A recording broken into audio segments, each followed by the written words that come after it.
नमस्कार, आप देख रहे हैं न्यूज़ 24। मैं हूं आप सभी के साथ विपनेश माथुर और आज 10 बजे के बुलेटिन में बात होगी यूपी जिला पंचायत चुनाव की और चुनाव के परिणाम आ चुके हैं। रिजल्ट सबके सामने है। जिलों के किलों पर बीजेपी का कब्जा हुआ है और विपक्षियों का मैदान बीजेपी ने समेट दिया है। बीजेपी ने 75 में से 67 सीटों पर जीत हासिल की है। यह बड़ी खबर है। समाजवादी पार्टी को कुल 6 सीटें ही मिल पाई हैं, जबकि अन्य को 3 सीटें मिली। खास बात यह थी कि बीजेपी के 21 प्रत्याशी पहले ही निर्विरोध चुन लिए गए थे, जबकि कल आए नतीजों के बाद 53 सीटों पर बीजेपी को जीत हासिल हुई है। बीजेपी जहां इस जीत से गदगद है, खुशी की लहर बीजेपी में, वहीं विपक्षी समाजवादी पार्टी और दूसरे दल सरकार पर सत्ता के दुरुपयोग का लगातार आरोप लगा रहे हैं। कल से ही जिला पंचायत चुनाव के इस नतीजों को यूपी विधानसभा चुनाव के सेमीफाइनल के तौर पर भी देखा जा रहा है और अब सवाल यहां पर यह उठता है कि जीत के मायने क्या हैं, वही हम समझने की कोशिश करेंगे, क्योंकि टक्कर कांटे की बीजेपी और समाजवादी पार्टी के बीच में थी,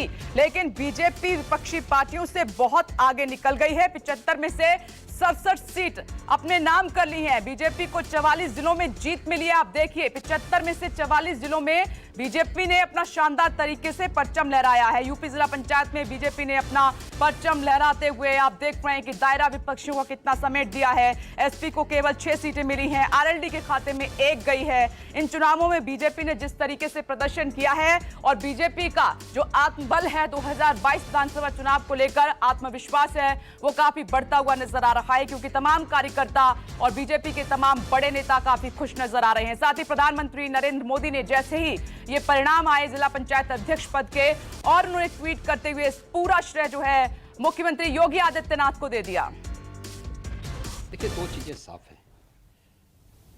अगर हम लोकसभा चुनाव जीतते हैं या विधानसभा चुनाव जीतते हैं तब ईवीएम पे आता है। तब उन्होंने मांग की थी कि बैलेट पेपर से चुनाव होने चाहिए। इस बार बैलेट पेपर से चुनाव है तो अब वो प्रशासन पे आरोप लगाने लग गए। यानी भारतीय जनता पार्टी जीते तो कभी ईवीएम पर और कभी प्रशासन पर आरोप लगाना, और समाजवादी पार्टी जीते तो उनकी मेहनत हो गई। ये भी भारतीय जनता पार्टी के कार्यकर्ताओं की मेहनत है। एक एक कार्यकर्ता लगा है और उसका परिणाम हमारे सामने आया है। और मैं इस बात को कह सकता हूं कि कार्यकर्ताओं की ये मेहनत 2022 में भी आदरणीय प्रधानमंत्री जी के मार्गदर्शन, उनके नेतृत्व में यही ट्रेंड आगे बढ़ा करके लेकर चलेगा। उत्तर प्रदेश की जनता ने जब पंचायत चुनाव में मतदान किया था, समाजवादी पार्टी और समाजवादी पार्टी के समर्थित प्रत्याशियों को बड़ी संख्या में जिताया, और जो चुनाव हो रहे हैं बोर्ड के गठन के लिए, इतना पैसा, प्रशासन का दबाव, और जिस तरीके से भारतीय जनता पार्टी ने जिलाधिकारियों को और पुलिस कप्तान को खुली छूट दे दी है कि उन्हीं के पक्ष में परिणाम निकले। तो मुख्यमंत्री योगी आदित्यनाथ को आप सुन रहे थे और साथ ही अखिलेश यादव को आपने सुना। जीत का श्रेय योगी ने दिया प्रधानमंत्री नरेंद्र मोदी को और साथ ही विपक्षियों पर साधा निशाना।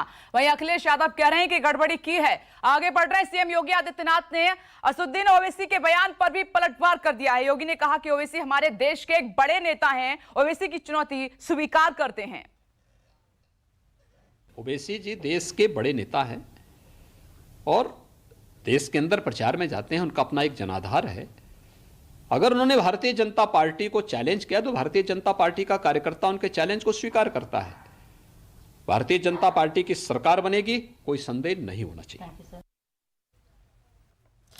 और चलिए आपको जल्दी से सुनवा देते हैं कि ओवैसी की तरफ से क्या कुछ कहा गया। इंशाअल्लाह दोबारा योगी को उत्तर प्रदेश का मुख्यमंत्री नहीं बनने देंगे, नहीं बनने देंगे। अगर हमारे हौसले बुलंद रहेंगे, मेहनत करेंगे तो सब कुछ होगा इंशाअल्लाह ताला।